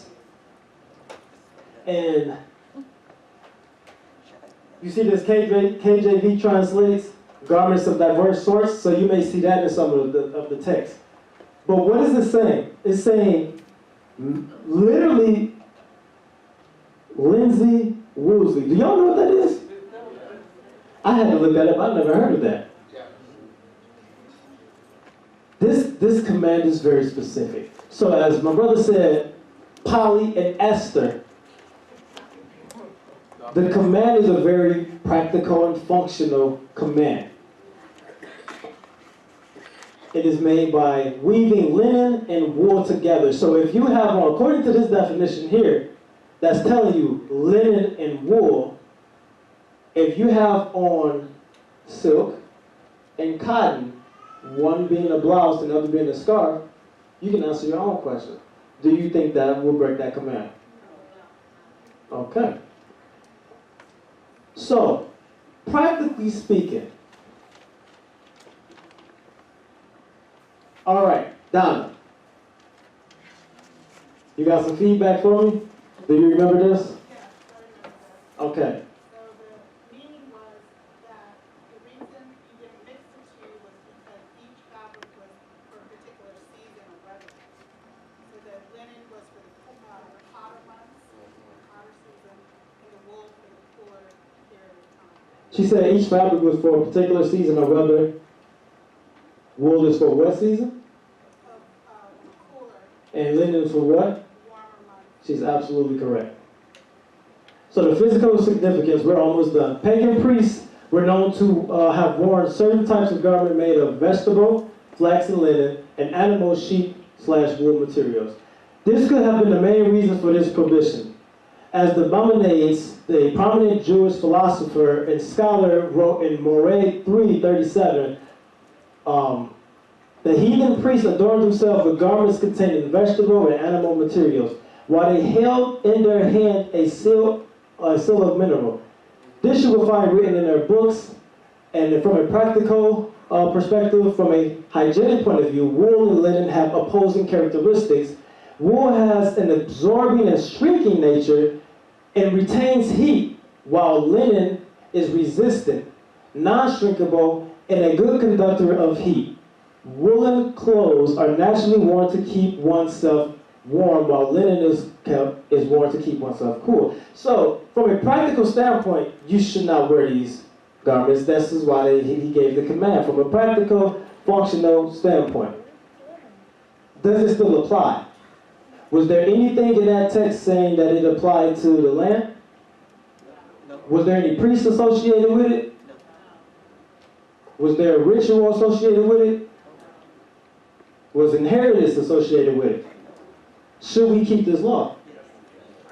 We should keep it, but understand that what it's saying is not any fabric. When it was written, it was specifically talking about the cultural context of linen and wool. That is the cultural context of what's being said. Dude, I gotta tell you this funny story. When I first came into Milwaukee, I thought that the prayer shawl was like the thing that you put over your head and everything with the tassels on it. One of my coworkers said, I got this prayer shawl from the Archbishop, so I'm thinking it's going to look something like what I got. Okay. She took out this thing that looked like 1,000 rats had been sacrificed. It was gray and linen and wool. I mean, it's just this hodgepodge. And I touched it. I was like, this thing feels alive. And she's like, yeah, it's been blessed by the Archbishop. I'm thinking, what kind of sick person would even make something like this? That's what you're talking about. I'm serious. Did you say 1,000 rats? That's what it looked like, dude. It looked ridiculous. And it looked like a lot of different types of fabric woven together. So it was kind of like a quilt, but not like a quilt. It just looked like a hodgepodge of different types of material woven together. Gotcha. I've never seen anything that ugly before in my entire life. It took me back so bad, but now I'm looking at this like a lot of the Catholic traditions, a lot of the first day church traditions come straight out of paganism. I'm looking at this like, why would you call this a prayer cloth? And now it makes sense, because I had no idea that they used to do that. That's Yeah. Yeah. Head coverings. Are women commanded to wear head coverings? No. Are you sure? Yes. You say yes. Yes.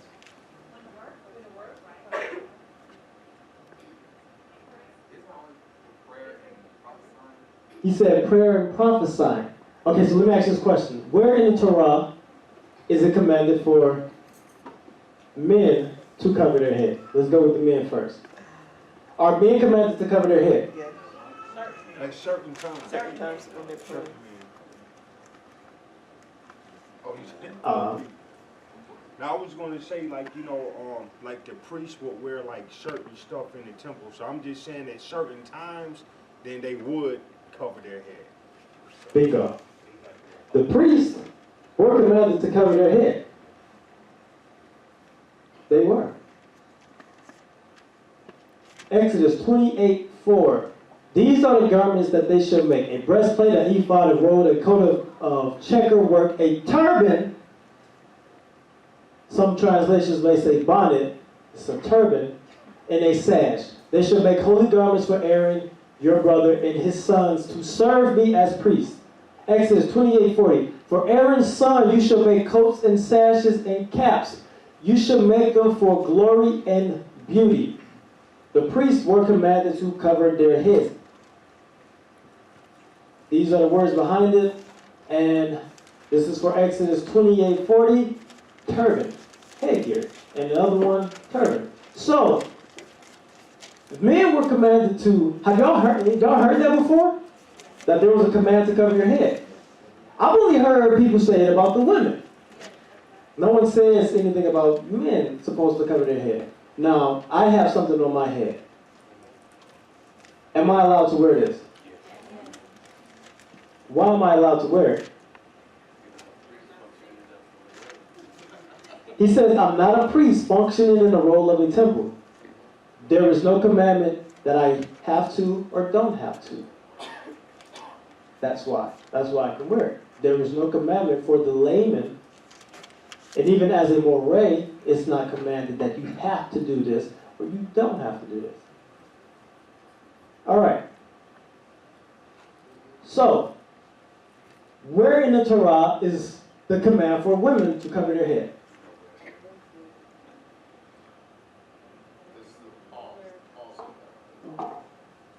You said Paul said that. Is it in the Torah? No. Is it in the Tanakh?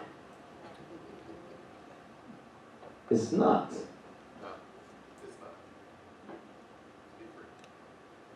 Now, I love seeing women with their hair covered.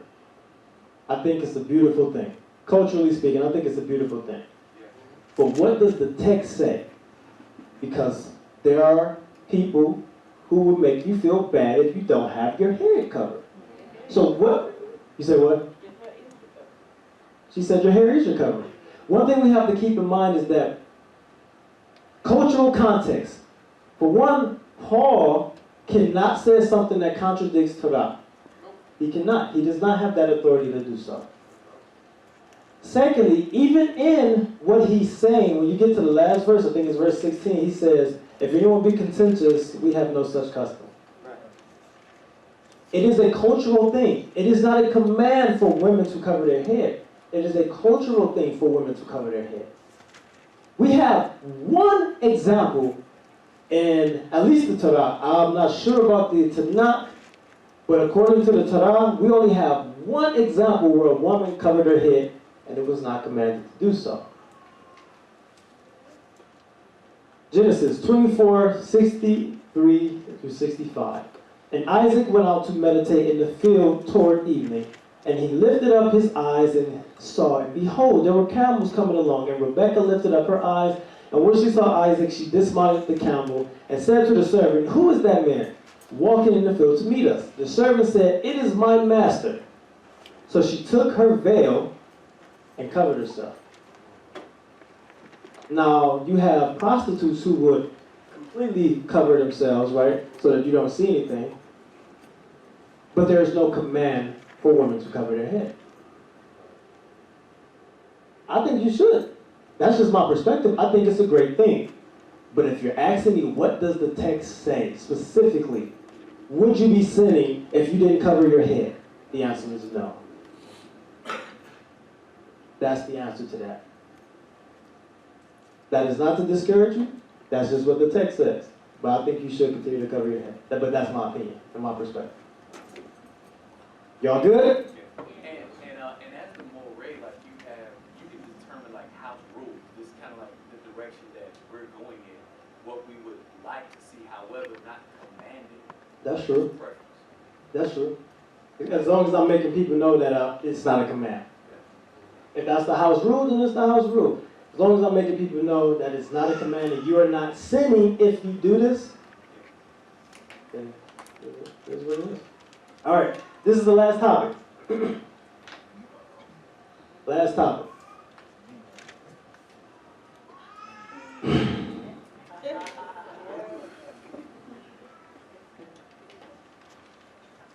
As recent as yesterday, I saw somebody going hard at people who, it was a Hebrew man who was going hard at men who was getting lineups and their beards lined up. I'm just like, really? Like, so what does this mean? What does this mean? Leviticus 19, 27 through 28.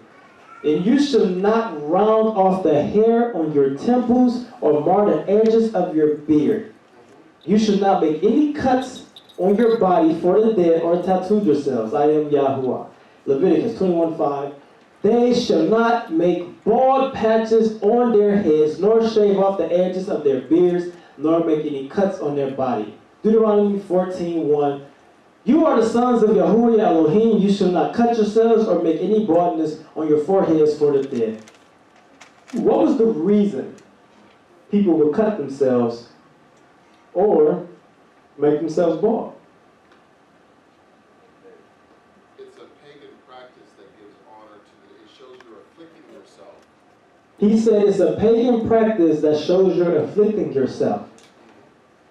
Anybody else got something they want to add to that?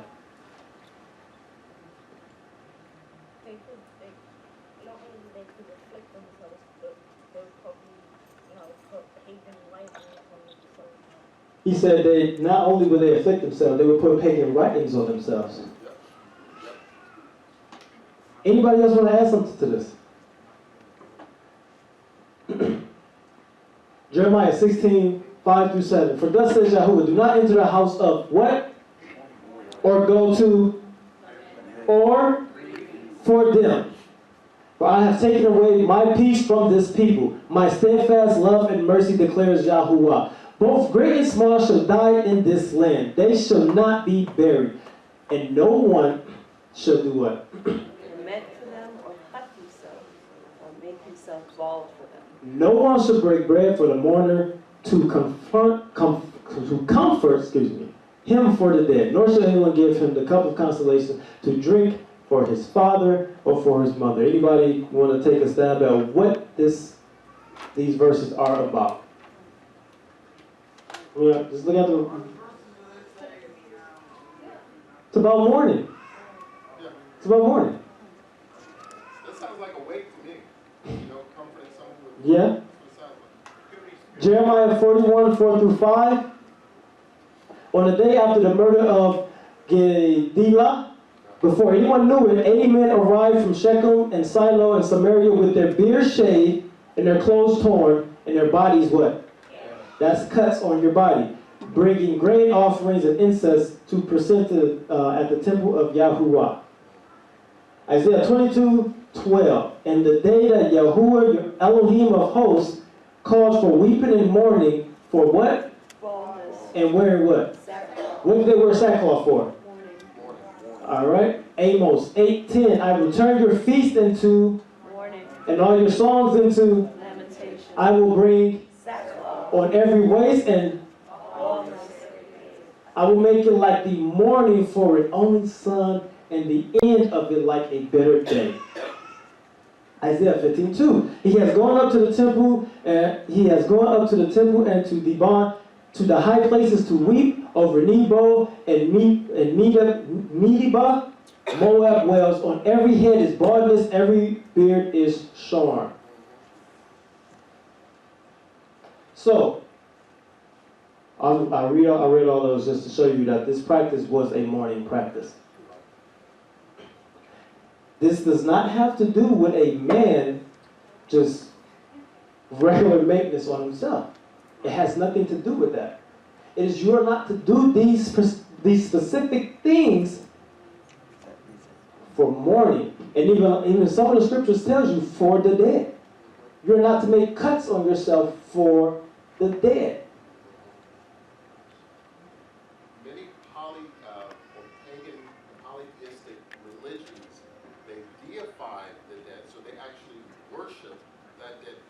That is correct. And so when you look at people getting tattoos with like people's names and the year they were born and the year they died, I'm like, you're becoming dangerously close. Mhm. Knew exactly what they were doing. Another point, when you see people saying, I pour out a little drink for my homie, what is the difference between that and Baal worship where they poured out drink offerings to the dead? No difference at all. It's a slightly different context, but it's the exact same thing. That's the difference, is the context. Yeah. Because our people, see, here's the thing about the scriptures. A lot of the things that we did, a lot of the cultures did. Right. It's just who you doing it for. Right? It's who you're doing it for. We did drink offerings. Right. We did them. Other cultures did them. They're not doing them for the Most High Elohim. When you look at, I think it's called Urim and Thummim. Right. Yeah. You know that's a form of divination if you're doing that outside of our culture. Exactly. But they were doing it for the Most High, so it was perfectly fine. Or the brazen serpent. Right, so when we look at these things, a lot of the stuff we do that's in our culture are practices that other cultures may do in some variation, but they're doing it to someone else, and they're doing it for someone else, right? So that's what makes it an abomination. You are not to do it for the reasons that they're doing these things. Now, that's for cuts on yourself, and for cutting your beard and stuff like that. You can get your beard lined up, you can trim your beard, you can do all of that stuff, right? But tattoos is mentioned one time in the scripture. It's mentioned nowhere else, but there is a lot of references to it outside of the scriptures. You go to Mesopotamia, you go to Egypt, you find out that what we know of as tattoos isn't the same as what they did per se. However, the term is marks. It's marks on your skin. Egypt, they used to do it, especially the women, who they would call maybe, they think that they were possibly entertainers and stuff like that, used to get like lines and certain shapes, and sometimes even animals. Some of them used to get marks on themselves for their deity. So this is how they serve, and people used to get marks on themselves for if they were a slave. No, you should not get tattoos. If you already have a tattoo, that's not what I'm saying. What if it's like a Hebrew word? What's the name of the Most High? That's a very interesting perspective, because some people think that should be fine, because you're doing it for the Most High.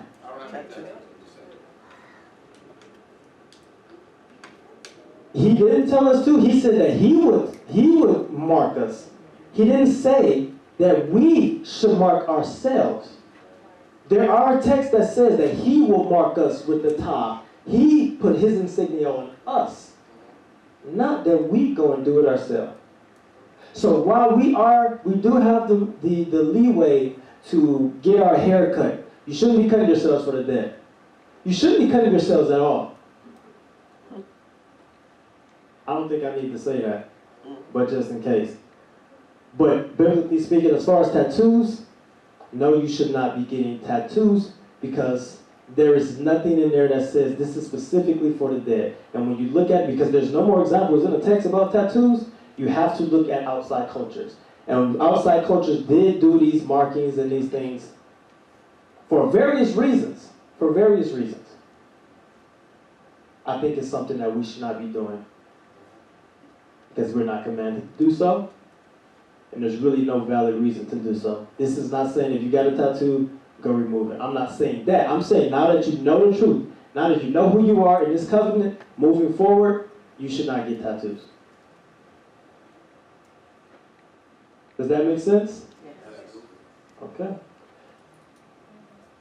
That is my last slide.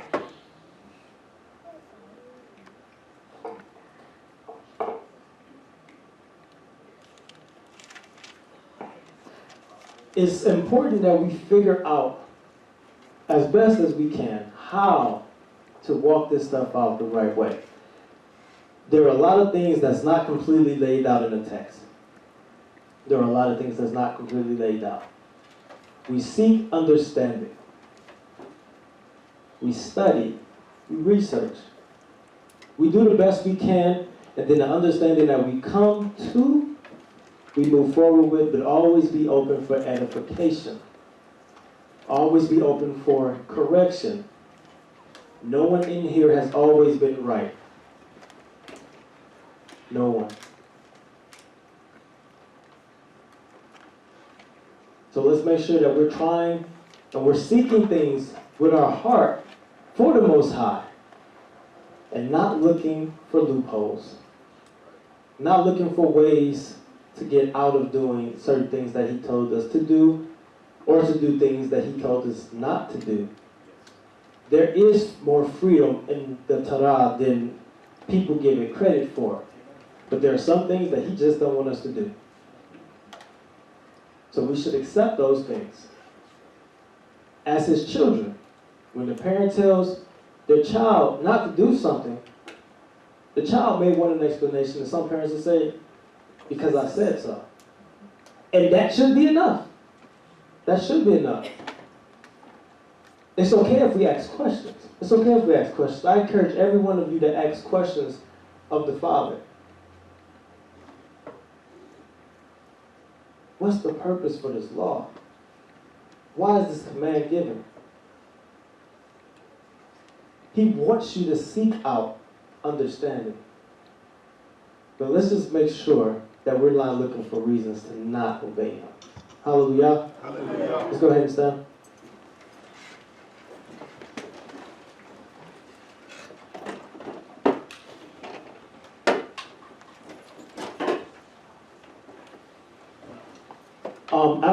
After we're done with this prayer, I got a couple real quick things to say, and we all will be free to do whatever, congregate, fellowship, all of that. Most High Yah, we thank You for allowing us to gather together, for being amongst the presence of our brethren, for being able to walk in fellowship, to sharpen each other as iron does, as Your word says. Father, as we seek understanding, as we seek direction, we ask that You allow Your word to be a lamp to guide us. And we ask that You would direct us to the path that we should go. At the end of the day, Father, we want to be obedient, and sometimes we just don't understand. So, Father, we ask that You would impart it into our mind, that You would open our eyes, that You would send someone who can answer these questions for us. In any way that You see fit to convey the message of truth to Your people, Most High Yah, we ask that You do so. We ask that You forgive us for any iniquity that we may have committed in our ignorance, Father. And if anyone has committed sins here on purpose, with a high hand, Father, we ask that You remove the haughty spirit, that You will humble them, humble their spirits, so that they may also follow You in spirit and truth, and not neglect Your word, and not neglect You. Most High Yah, all we want is understanding. All we want is for You to say, well done, my good and faithful servant.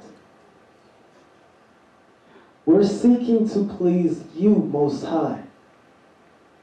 So on this journey, Father, lead our paths. Give us the spirit to follow You. In the name of Your Son, Yahushua HaMashiach, we repent for anything that we have done that has been out of order, that has been out of line with Your scriptures, Father. And we pray that any sins that we may be committing that You don't know, that You will shine a light on them so that we can see.